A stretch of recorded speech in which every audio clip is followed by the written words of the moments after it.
우리는 과거에 조금 잘못하는 사람을 만나면 이렇게 표현했어요. 못 배워 먹어서, 이런 식으로 하면서 못 배운 것이 죄를 범하든지 실수하는 것의 원인으로 생각을 했을 때가 있었습니다. 그러나 많이 배운 지금도 과거에 보다 훨씬 더 윤리나 도덕의식이 떨어져 가고 있다는 걸 보면 사람이 많이 배워서 고쳐지는 건 아닌 것 같다라는 생각을 하게 됩니다.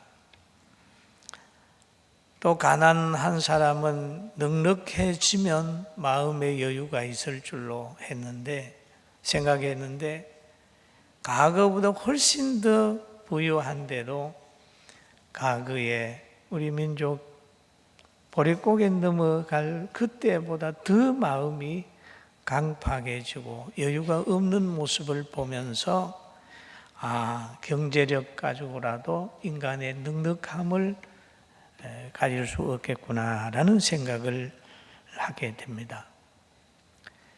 그래서 우리는 사람이 무엇이 필요한지를 잘 알아야 후회 없는 삶을 살 수가 있어요. 할렐루야. 저는 그 자녀를 잉태하고 있는 우리 여전도 회원들 보면 은혜가 돼요. 결혼해가지고 얼마 있다가 보면 입덧을 합니다. 굉장히 힘들게 밥도 못 먹고 그런데도 얼굴을 보면 그렇게 편안할 수가 없어요. 물어봅니다. 어디 아픈가 물어보면 목사님 제가 입덧하는데 밥을 못 먹습니다. 그럽니다. 그런데 얼굴에 그렇게 편안함이 있어요.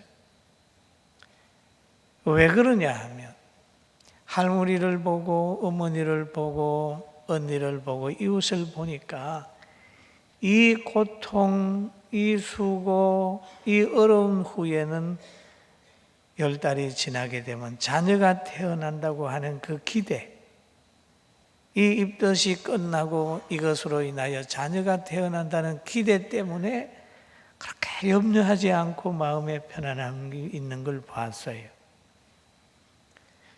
그렇다면 우리 그리스도의 사람들이 미래에 대한 것을 알게 되면 현재의 고난과 고통이 마음을 괴롭게 하는 것이 아니라 그 중에서도 마음의 평안을 가질 수 있는 넉넉함이 생긴다는 지혜도 거기에서 깨달았습니다. 할렐루야. 그럼 말세가 되면 어떤 현상이 오느냐? 말세가 되면. 그럼 말세가 되어서 어떤 현상이 지난 다음에 주님의 재림이 있다. 모든 고난도 모든 아픔도 모든 문제도 끝이 난다는 거죠. 그래서 믿음의 사람 바울 사도는 믿음의 아들 디모데를 향하여 디모데 후서 3장 1절에서 5절에 이렇게 얘기를 해요. 너는 이것을 알라. 말세에 고통하는 때가 이르러 사람들이 자기를 사랑하고 돈을 사랑하며 자랑하며 교만하며 비방하며 부모를 거역하며 감사하지 아니하며 거룩하지 아니하며 무정하며 원통함을 풀지 아니하며 모함하며 절제하지 못하며 사나우며 선한 것을 좋아하지 아니하며 배신하며 조급하며 자만하며 쾌락 사랑하기를 하나님 사랑하는 것보다 더하며 경건의 모양은 있으나 경건의 능력은 부인하니 이 같은 자들에게서 내가 돌아서라 그럽니다. 그럼 말세에 나타나는 환경과 심성의 변화가 있다. 어디에 세상에 그런 현상이 온다. 너무 사람들이 사나워진다. 돈을 사랑하게 되고 경건의 모양은 가지고 있는데 경건의 능력은 부인한다 라고 하는 얘기를 하면서 구원받은 너희는 돌아서라, 거기에 빠지지 말라라고 하는 얘기를 하고 있습니다. 거룩하지 못한 것이 거룩한 곳을 지배하고 더불어 살아야 될 사람들이 더불어 살지 아니하고 자기 혼자만 살려고 몸부림친다는 거예요. 그래서 때로는 인종, 나라, 지역, 종교가 이기주의로 뭉쳐서 더불어 살아가야 될 이 지구에서 자기만이 살려고 힘 있는 나라는 힘 없는 나라를 치고 가진 자는 없는 자를 없인 여기는 그런 세상이 되어 간다는 거죠. 그러면 그 일로 통하여 나타나는 현상이 항상 사람들이 불안해 있다. 언제 누가 공격해 올지 모르기 때문에 항상 불안과 공포와 분노 속에 살아가고 있다. 그러다가 보니까 우울증에 걸리게 되고, 그러다가 보게 되니까 자살병에 걸리게 되는 거예요. 공의가 강물처럼 흐르지 못하고 불의가 공의를 막아서 항상 굴절을 시키기 때문에 선한 사람 마음에도 분노가 생기는 겁니다. 회개하지 못하고 숨기려 하다가 거짓말에 발목 잡히고 평강을 잃어버리고 전전긍긍하고 사는 사람들이 이 땅에 많이 있다는 거죠. 그런데 이런 현상이 오늘 우리나라만 있는 건 아니에요. 전 세계 방방곡곡에 다 퍼져 있고 오늘만 있는 것이 아니라 과거에도 있었습니다. 예수님 당시에도 있었다는 거예요. 예수님 당시에도 예수님께 속한 제자들도 불안에 떨고 있었습니다. 예수님을 믿고 따라가는데 예수님이 십자가의 형틀에 사형을 당하는 거예요. 이 환경을 보면서 군중들에게는 서운함이요, 대사장들에게는 분노함이요, 유대 병정들에게는 두려움이에요. 이런 두려움을 가지고 예수님의 제자들이 문을 꼭꼭 잠그고 숨어 있었습니다. 그런데 예수님이, 부활하신 예수님이 그곳에 나타났었어요. 그곳에 부활하신 예수님께서 부활하신 다음에 여인들에게 보이고 엠마오로 가는 제자들에게도 나타나셔서 제자들이 가는 그 길에 같이 걸어가면서 두런두런 이야기를 나누었습니다. 그런데 엠마오 동네까지 가가지고 갈 때까지는 제자들이 눈이 어두워서 보지 못했단 말이에요. 눈이 어두웠다는 말은 장님이 아니라는 얘기죠.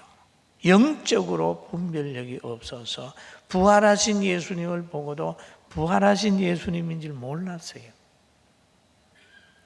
그런데 그 엠마오 동네에 가서 보니까 해가 서산에 기울어 갑니다. 제자가 보니까 이 분을 해가 져가는데, 해가 지고 있는데 밤길을 가게 하셔서 안 될 것 같아서 강건하여 그분을 영접을 했어요. 해가 저물었습니다. 그런데 당신 혼자 가면 안 됩니다.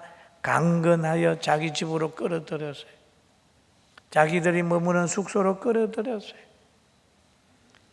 그랬더니 같이 들어온 예수님이 떡을 떼서 기도하시고 축복하시고 그들에게 주니까 그들의 신령한 눈이 열려서 예수님인 것을 알게 된 거예요.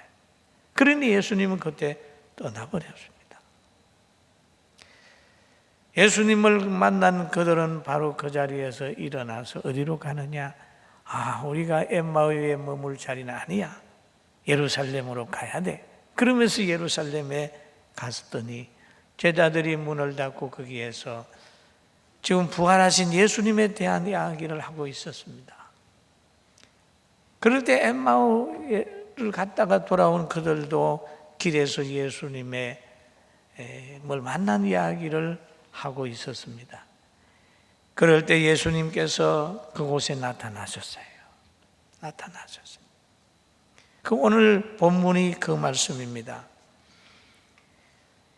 이날 곧 안식 후 첫날 저녁 때에 제자들이 유대인들을 두려워하여 모인 곳의 문을 닫았더니 예수께서 오사 가운데 서서 이르시되 너희에게 평강이 있을지어다 라고 얘기를 합니다. 평강이 있을지어다. 문을 닫았더니, 다시 표현하면 문을 닫고 숨어 있는 상태입니다. 두려워 떨고 있는 상태입니다. 그곳에 예수님이 나타나셨어요. 또 성경에 보면 이삭이라고 하는 사람이 있었습니다. 그는 아내가 아주 예뻤어요. 그래서 창세기 26장 7절에 보니까 그곳 사람들이 그의 아내에 대하여 물으매 그가 말하기를 그는 내 누이라 하였으니 리브가는 보기에 아리따움으로 그곳 백성들이 리브가로 말미암아 자기를 죽일까 하여 그는 내 아내라고 하기를 두려워함이었더라 그랬어요. 가진 자는 뺏길까 봐 두려워하는 거예요. 많이 가진 사람은 도둑 맞을까 봐 두려워하는 겁니다. 못 가진 사람은 미래에 대한 두려움이 있어요. 죄를 범한 사람은 그 죄가 나타날까 봐 두려워하는 거죠. 건강한 사람은 병들까 봐 두려워하고 병든 사람은 세상을 떠날까 봐 두려워하는 겁니다. 저 북한의 지하교회는 발각될까 봐 두려워하겠죠. 요즘에 정치하는 사람들은 정치 자금 받은 것이 밝혀질까 봐 또 두려워할 수 있겠죠. 오늘 뭔가는 사람들이 잘못된 것을 가지고 있으면 그것 때문에 두려워하는 거죠. 예수님을 온전히 믿지 못하는 제자들도 유대병등을 두려워하여 문을 닫고 있었다 그랬습니다. 사랑하는 성도 여러분, 우리는 두려워하지 말고 마음문 열고 하나님 앞에 바르게 신앙생활하고 즐겁게 삽시다. 할렐루야. 아멘. 아멘. 뭐 두려워한다고 되는 게 뭐 있어요? 다 맡겨버려요. 맡기는 거예요. 그리고 하나님은 그 사도 요한을 통하여 계시록 2장 10절에 이렇게 얘기를 하죠. 너는 장차 받을 고난을 두려워하지 말라.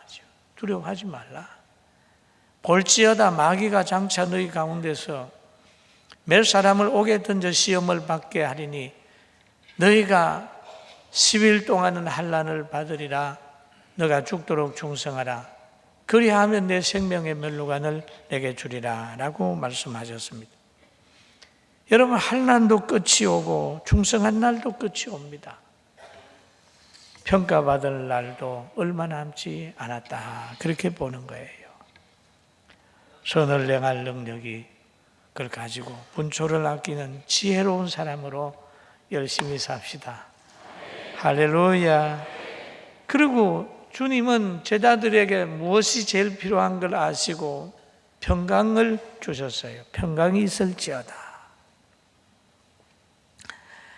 그리고 요한복음 20장 20절에서 21절 보면 이 말씀을 하시고 손과 옆구리를 보이시니 제자들이 주를 보고 기뻐하더라. 예수께서 또 이르시되 너희에게 평강이 있을지어다. 아버지께서 나를 보내신 것 같이 나도 너희를 보내노라 라고 했습니다.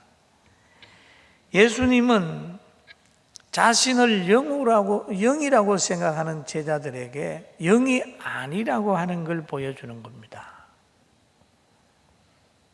야, 만져봐라. 나 상처를 봐라. 나 못자국이 있다. 창자국도 있어. 만져봐. 그러는 거죠. 안식 후에 첫날 저녁에도 제자들에게 평강을 말씀하셨는데 8해가 지난 후에 예수님께서 제자들에게 나타나셔서도 평강을 말씀하셨어요.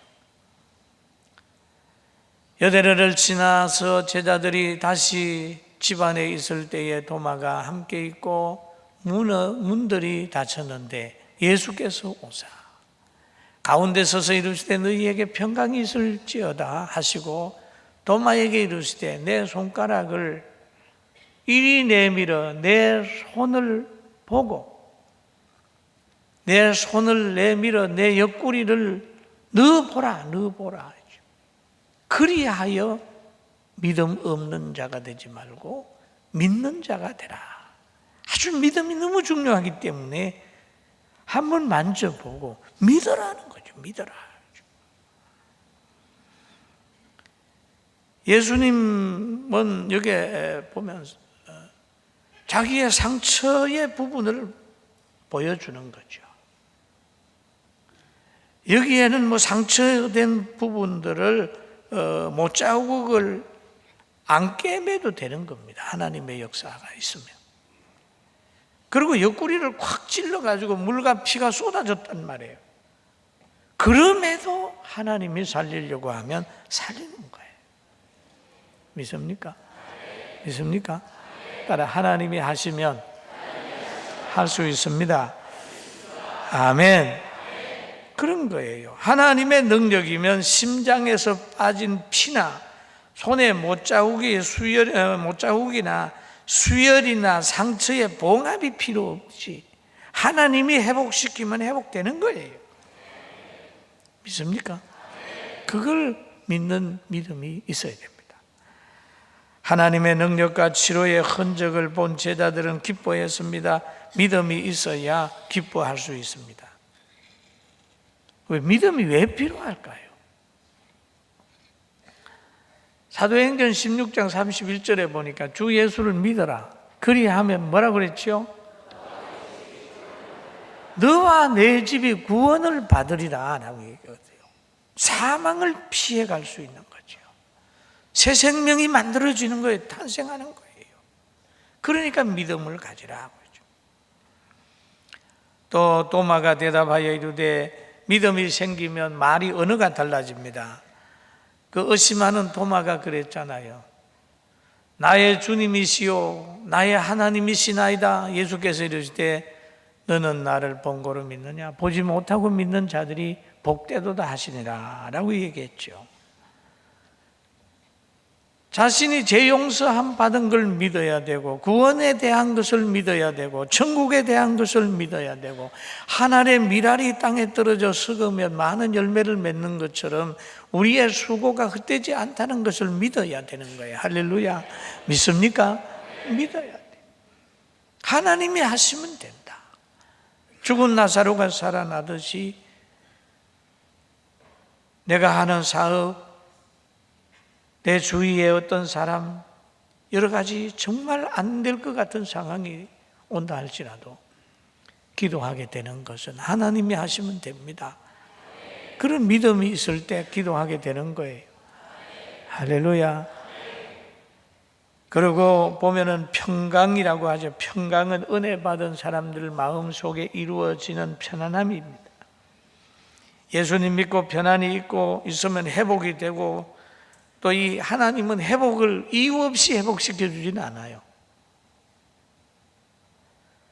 평강을 주신 다음에 하신 말씀이 아버지께서 나를 보내신 것 같이 그렇게 얘기합니다. 아버지 하나님이 예수님을 이 땅에 보내신 것 같이 나도 너희를 보낸다라고 하는 표현을 쓰고 있습니다. 그럼 하나님이 예수님을 어디에 보냈나요? 이 땅에 보내셨는데 어디에 보냈나요? 죄인들 속으로 보냈다. 박해받는 자리로 보냈다.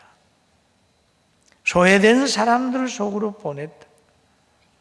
천한 신분으로 오해받는 자리, 그 자리까지 보냈다.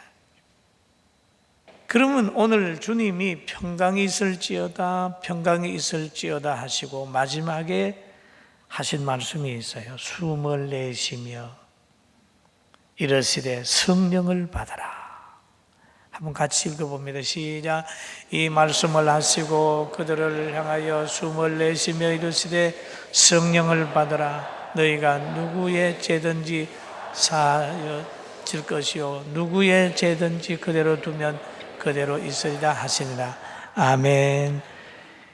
평강을 하나님이 주신, 예수님이 주셨어요. 그런데 평강을 주셨는데 그 평강을 받아 가지려면 성령을 받아야 돼요. 평강을 유지하려면 성령을 받아야 됩니다. 성령님은 하나님의 영이요 그리스도의 영이요 또 성령 삼위일체 중에 한 분이잖아요. 그래서 성령을 받으면 악령을 지배하는 능력이 있어요. 하나님의 영이에요. 고린도전서 12장 3절에 보면 성령으로 아니하고는 누구든지 예수를 뭐라고 그랬죠? 주시라 할 수. 예수님을 고백한다고 하는 건 성령 받은 거예요. 그 다음에 성령은 뭐가 있냐 하면 성품이 있습니다. 예수님을 잉태케 하는 분이 성령이시고 성령은 성품이 있고 성령은 능력이 있어요. 사도행전 1장 8절에도 이렇게 얘기하죠. 같이 봅니다. 오직 성령이 너희에게 임하시며 너희가 권능을 받고 예루살렘과 온 유대와 사마리아와 땅끝까지 이르러 내 증인이 되리라 하시니라 그랬잖아요.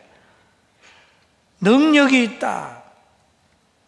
박해가 있는 예루살렘에도 유대에도 멀리 있는 땅끝 사마리아 땅끝까지 주님의 증인이 될 수 있는 능력이 성령을 통해서 온다는 거죠. 그리고 성령에는 성품이 있습니다. 성령에는 어떤 성품이 있을까요? 성령에는 열매가 있지요.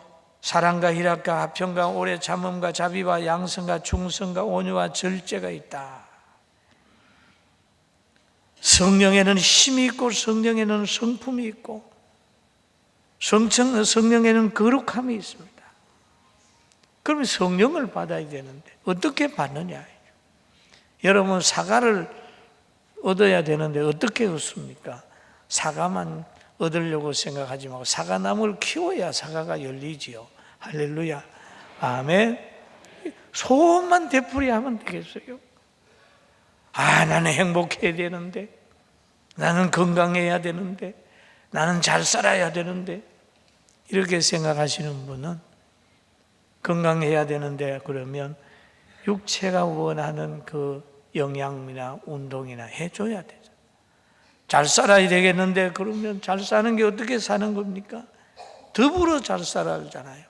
아내를 행복하게 해주면 그 메아리가 남편에게 오면 두 사람이 행복해지는 거예요. 온 가정이 서로 섬기려고 할 때 행복해지잖아요. 그런 것처럼 성령을 받아야 되는데 그럼 어떻게 받느냐?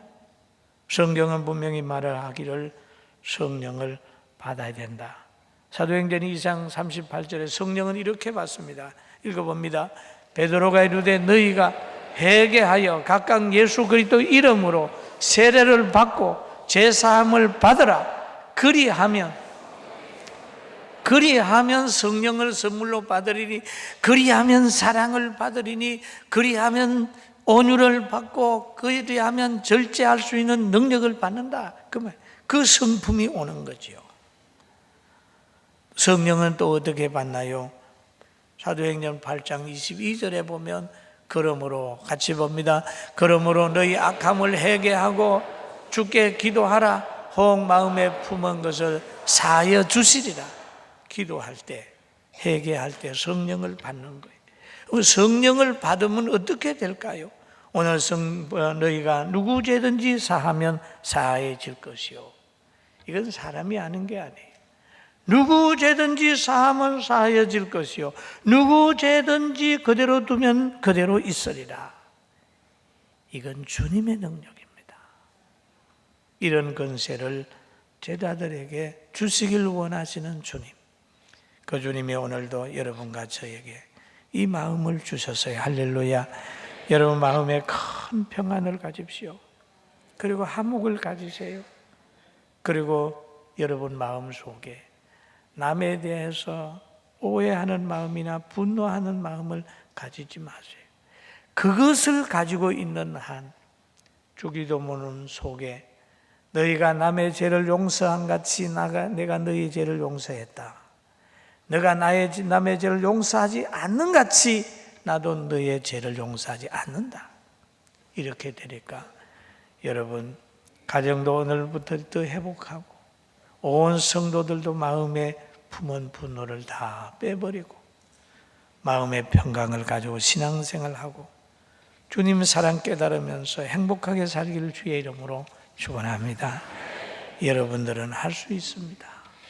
말에는 창조의 능력이 있어요. 한번 따라해. 나는 주님의 뜻대로 사랑하며 살겠습니다. 주님이 하시면 내 마음에 평강이 있을 줄로 믿습니다.